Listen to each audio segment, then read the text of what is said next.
Who would have thought the Premiers up against last year's Wooden Spooners at the MCG would be the match of round 10?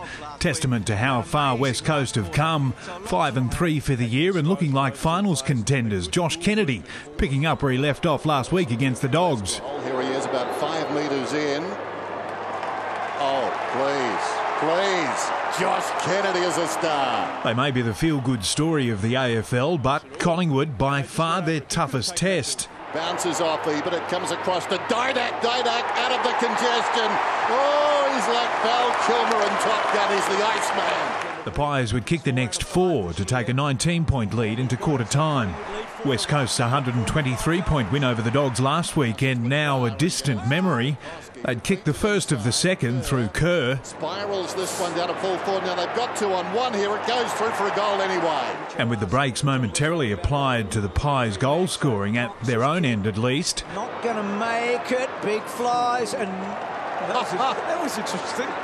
Nick Maxwell. It would be Cracker who broke the shackles. Nat Nui to a dangerous spot, to a dangerous man. Cracker wheels around and kicks a goal. That man Thomas was proving a one-man highlight reel. That one, Thomas!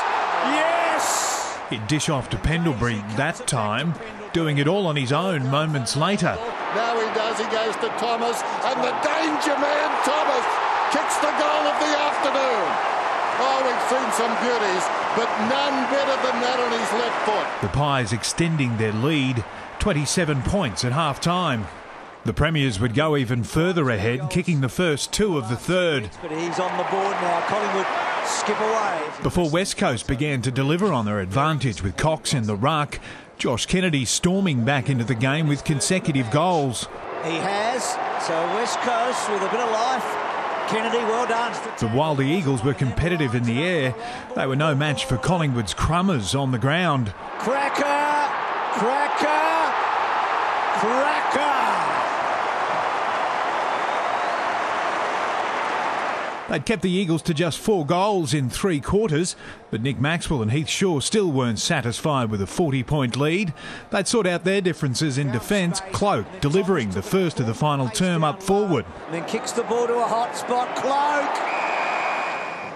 Cloak's a towering force, isn't he? He really is.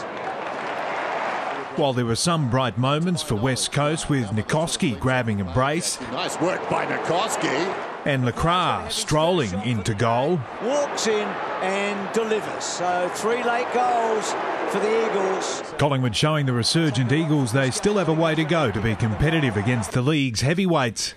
Collingwood 16-9 to 7-11, 52-point winners.